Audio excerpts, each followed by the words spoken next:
Dans ce tutoriel, je vais vous montrer comment réaliser un tilt shift.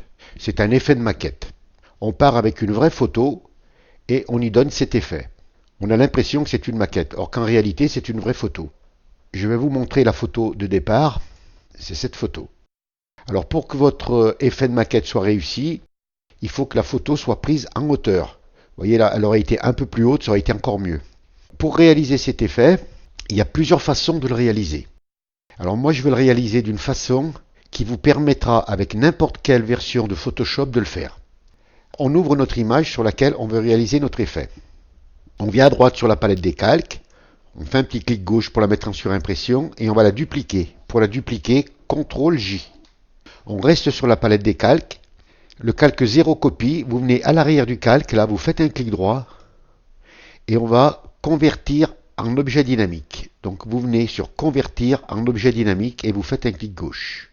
Et vous voyez, il y a une petite vignette qui s'est affichée qui nous indique que maintenant c'est un objet dynamique. Ça va nous servir quand on va mettre le flou. On pourra y revenir comme on voudra. Une fois qu'on a fait ça, on vient en haut sur la barre des options, sur filtre. Vous cliquez. Vous venez sur flou et vous cliquez sur flou gaussien. Voilà, ça vous met un flou. Alors, vous pouvez mettre un peu la valeur que vous voulez, hein, parce qu'on pourra y revenir dessus. Moi, je le mets à 4,5. Et vous cliquez sur OK. Vous revenez sur votre palette des calques. Donc, le calque 0 copie, vous vous assurez qu'il soit bien sur impression. Vous descendez en bas, à droite de FX, sur le carré avec le petit rond. Et on va mettre un masque de fusion. Et vous cliquez.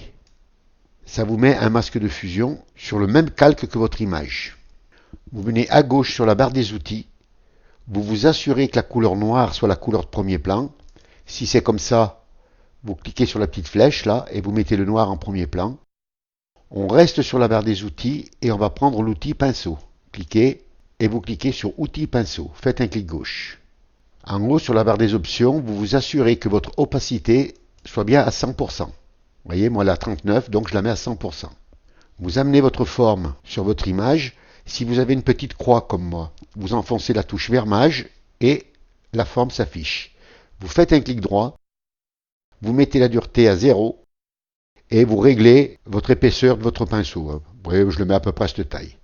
Vous faites un clic gauche et vous allez enlever le flou, là où vous voulez. Alors vous pouvez en enlever autant que vous voulez. Hein. Si vous voulez en remettre, vous enfoncez la touche X du clavier. Ça va vous mettre la couleur blanche et à partir de là, vous pouvez remettre votre flou. Donc X couleur noire, j'enlève le flou. X couleur blanche, je remets le flou.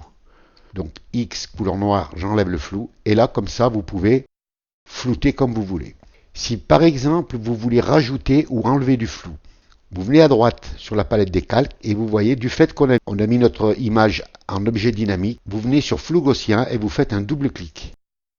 Ça vous ouvre la fenêtre de flou gaussien et à partir de là, vous allez pouvoir augmenter ou diminuer votre flou comme vous voulez. Et vous pouvez y revenir autant de fois que vous voulez. Alors par exemple, là je vais le mettre, voilà, je le mets à 5 et je clique sur OK. Si pendant que je travaille, j'estime que mon flou est trop fort ou pas assez fort, eh bien vous revenez sur flou gaussien, vous cliquez et vous recommencez. Voilà, donc une fois que vous avez mis le flou, que vous l'avez positionné un peu comme vous voulez, vous venez à droite sur la palette des calques, vous vous assurez que votre calque qui est en haut de la pile soit bien actif, vous faites un petit clic dessus pour être sûr qu'il soit actif. On descend en bas sur le rond à moitié rempli et on va mettre un calque de réglage teinte saturation. Vous cliquez et vous venez sur teinte saturation, vous faites un clic gauche et là vous allez venir sur saturation. Vous venez sur le curseur, vous faites un clic gauche et vous le faites glisser à droite. Et regardez, ça va vous augmenter les couleurs. Alors vous pouvez le mettre assez fort, hein. Voilà, comme ça. Et là, vous fermez. Si vous estimez, par exemple, que c'est un peu trop flashy, là, le vert, bien, vous vous assurez que votre masque de fusion du calque de réglage soit bien actif. Vous voyez, il y a une sélection autour. S'il n'y a pas la sélection, vous cliquez. Vous venez à gauche sur la barre des outils, vous mettez la couleur noire de premier plan. Vous restez sur la barre des outils, vous prenez l'outil pinceau. Vous venez en haut sur la barre des options, vous mettez une opacité à 50. Et là, vous allez pouvoir un petit peu, voilà, vous réduisez un peu la couleur, un peu comme vous voulez.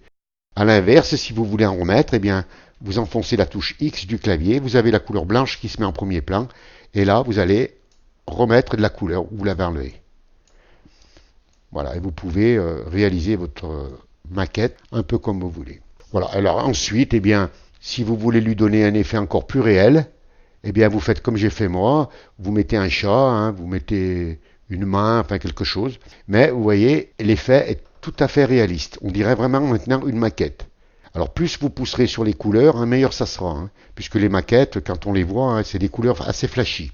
Voilà, c'est un tutoriel qui est simple, facile à réaliser. Vous pourrez le réaliser avec toutes les versions de Photoshop. Ce tutoriel est terminé. Si vous avez aimé, vous cliquez sur j'aime.